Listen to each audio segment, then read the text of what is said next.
Welcome to the next episode, everybody. Take a look. We got a bad starter. All it does is click. Now, I did check the battery. One of the most common reasons for why these things don't start or they don't turn over is because the battery is toast. Okay, down here at the bottom, we've got this little remote connection. I'm gonna go ahead and remove that. Bolts are definitely a little loose here.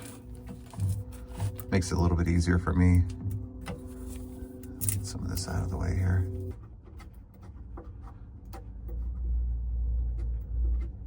Okay, that one's off. And let's go ahead and take this top one.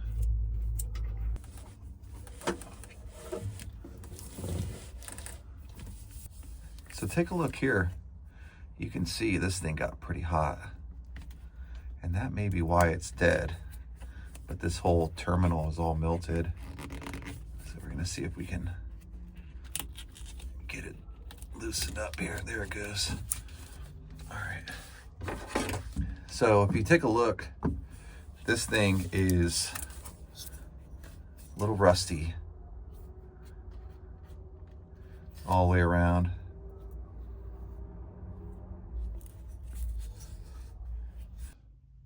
Brand new starter, just out of the box, but it's kind of odd, right? In a marine application, there's absolutely no coating whatsoever.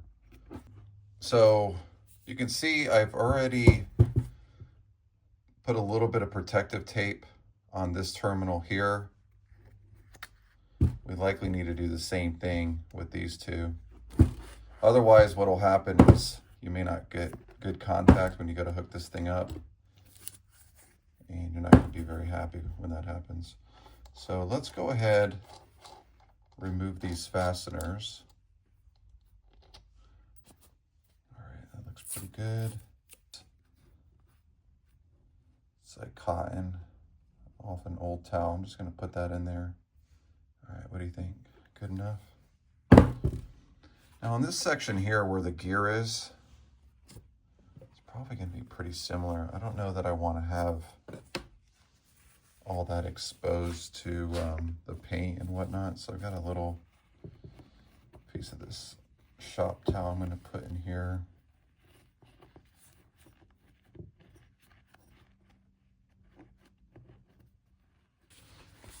And I'm just going to clean this. I've done a lot of the work off camera already to kind of save you all some time. We need to coat it, right? So first things first, I like to use the self-etching primer. It's good for bare metals like you see here. I'm gonna let that dry. And then I'm probably gonna use some sort of engine enamel. This is rated pretty high, like 500 degrees. Use that on my, I actually have another video where I use this on the engine risers, and it seems to be holding up pretty good.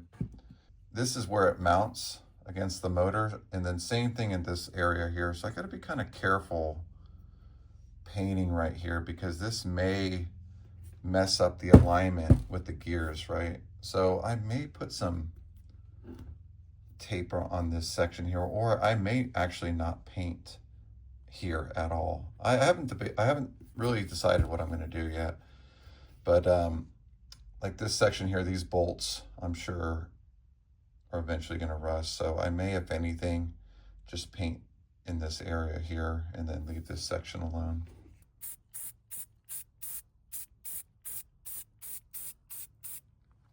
So again, that is the self-etching primer that we put on. Now it's time to put some of the engine enamel on it. Looks like it's good and dry.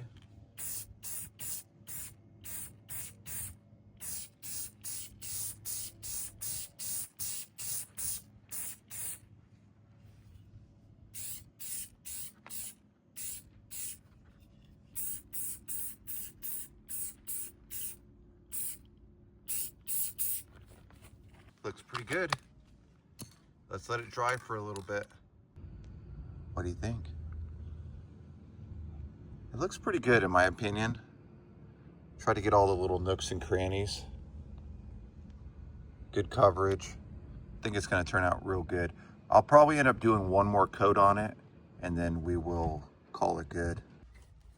So one of the things that I did with the old versus the new starter is I went ahead and coated it.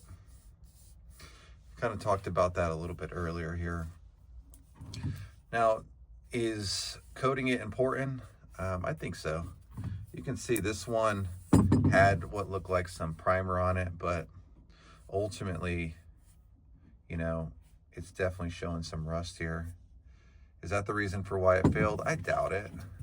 I wouldn't go as far as saying that, but you know, looks wise, you can tell this thing has seen better days. Now this cast iron piece up here doesn't look like it's showing any rust. It's all around this main body, backside, and not too bad either. So that's why we did the coating on it. Ultimately, I think it came out nice. It looks good. The solenoid, that's got some sort of coating on it still. But again, if you take this one, you see it, it's got a little shake to it, and this one is pretty tight. So I don't know if that matters or not, but it definitely is something I found here. So anyway, what we're gonna do now is, like I said, it's just 2 bolts. This is a pretty easy process to swap these things out. So we're gonna take the new starter that's been painted and everything with new enamel, and we're gonna go ahead and install it and see if it turns over. One other thing to notice here is if you look at this one, I think this is the original from OMC, they did coat this side, and I checked the metal on this, and this looks like it's cast iron. So it's got a little overspray on it, but I didn't coat this side of it as well. And this is the machined section that goes against the block. So for grounding purposes, I didn't want to paint that. So we'll see. Hopefully it lasts, but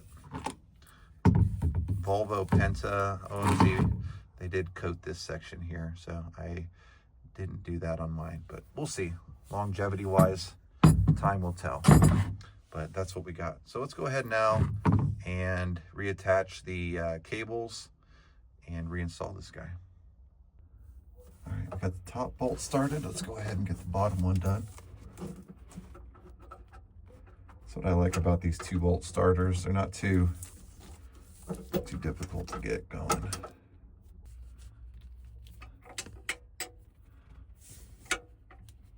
Okay.